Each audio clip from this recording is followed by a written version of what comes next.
Well, hello. Is this guy lying on the floor, I hear you ask? Well, yes, I am actually. Someone said to me the other day, do you think they'll ever find MH370? And I thought, well, I don't know. There are a few things about this that are a little odd, I think. Well, probably more than a few things.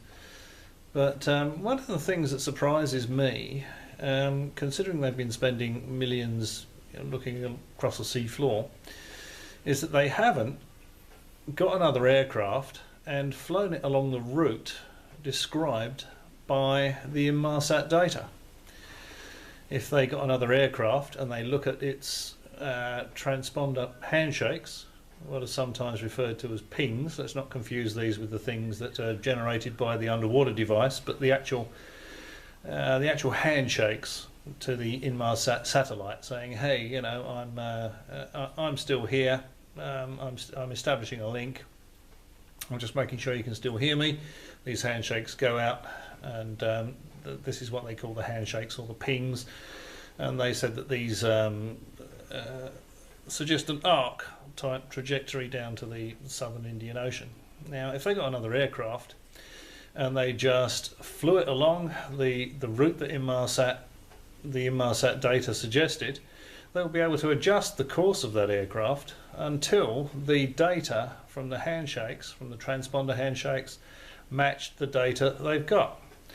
Apparently there was a last half handshake or half ping, which sort of suggests that that was when the aircraft met its demise. So handshaking every, I don't know, I can't remember now, 45 minutes or whatever it was, or an hour. The last one was only half a handshake. Now, as a 777 doesn't run on AA cells, chances are the power to the transponder didn't go off. It stopped when the thing actually crashed into the ocean. So if they could match the data from that last, and they're looking at the frequency, Doppler shift and all that sort of stuff, if they can match that from a reference aircraft, that last half handshake, then I think X would mark the spot where the aircraft lies. Question is, why haven't they done that? They're spending all this money. It would cost very little to actually, in comparison to what they're spending, to do that. The other thing that's quite interesting is there was a bottle washed up on the Maldives. I've seen images of it on the internet, and there's some numbers on there. So presumably, if I was holding the thing, I'd be able to read the whole number.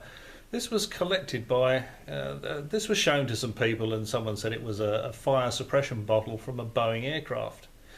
Now, the military took it away, and it's never been heard of since.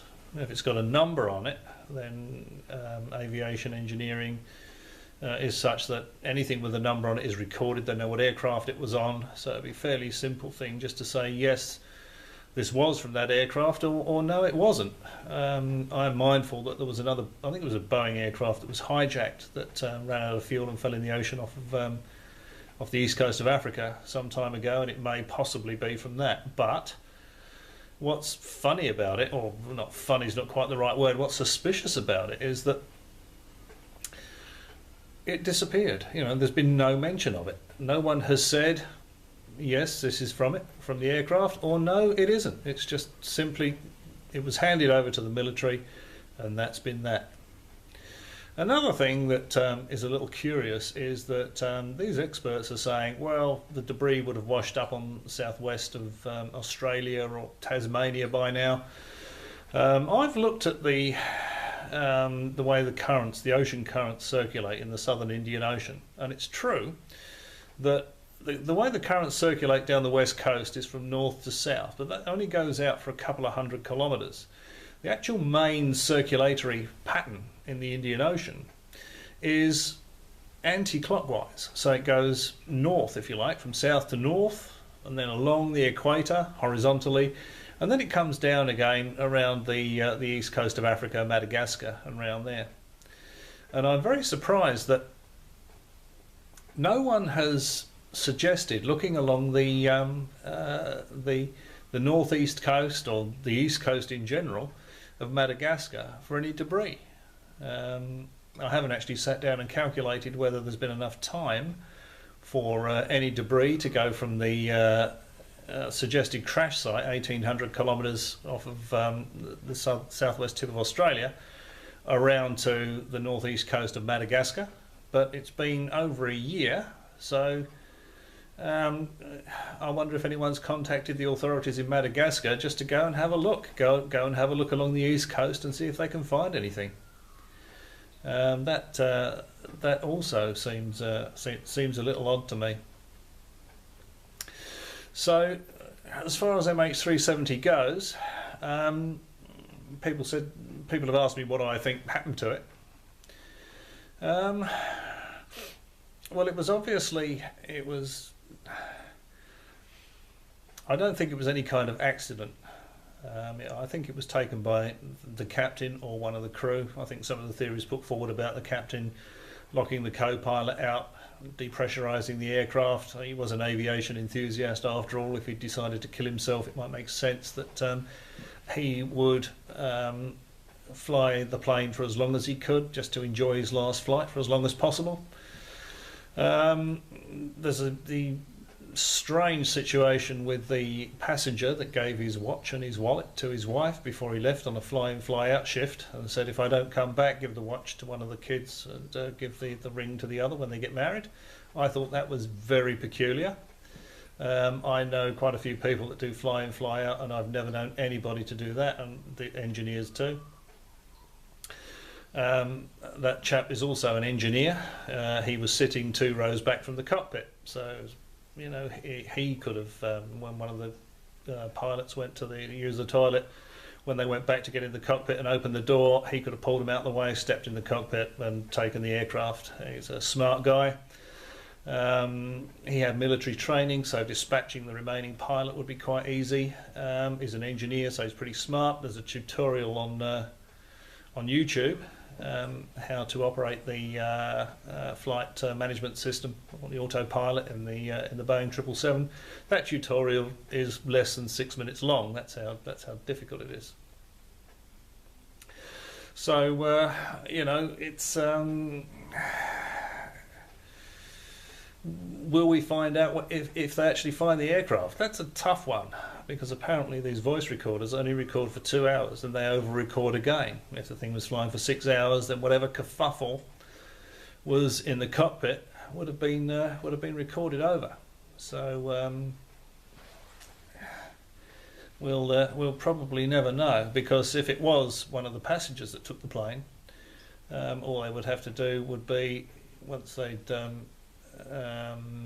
actually no, I was going to say it would be fairly easy for them to go back and sit where they were sitting, but of course you've got to make sure that everyone else is out of commission, so you'd have to know how to take the aircraft up to a height, depressurize it, and keep yourself alive. So it may be that if one of the passengers took the plane, they would still be in the cockpit.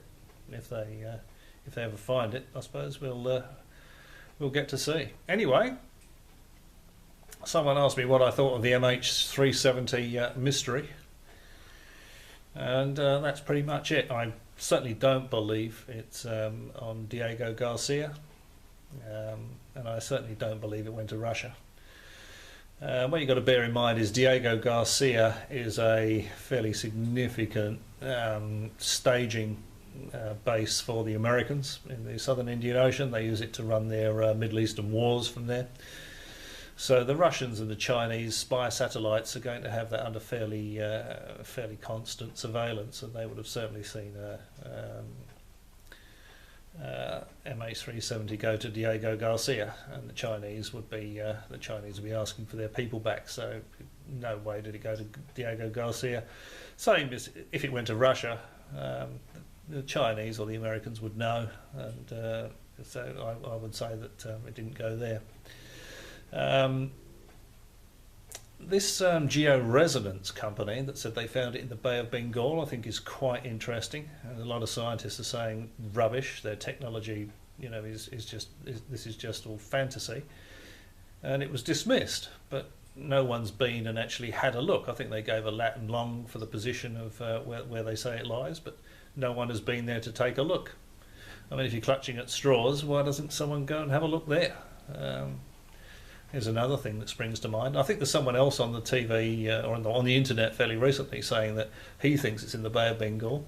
Now, I didn't read the article, to be perfectly honest, so I don't know whether he's saying that he's suggesting they should go and look where georesonance say the aircraft lies, or whether he's found another position. But I don't think that the georesonance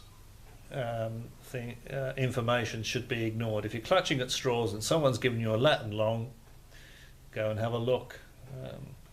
I think would be the way to go.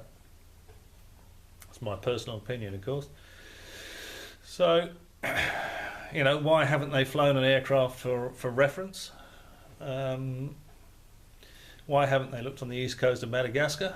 And why haven't they looked at the position indicated by georesonance?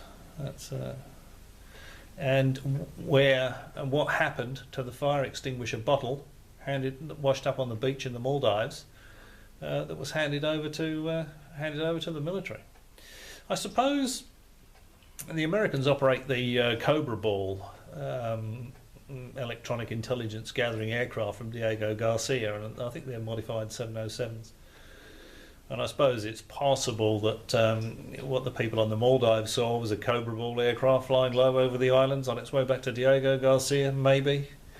Or maybe a Cobra Ball crashed off the Maldives, and the fire extinguisher bottle is actually from a Boeing 707. And the reason it's been squirreled away is that no one wants to talk about spy planes crashing into the ocean. Well, there you go. That's just my 2 bobs worth while I'm relaxing, lying on the floor on a public holiday Monday. Thanks for watching. I hope it piqued your curiosity.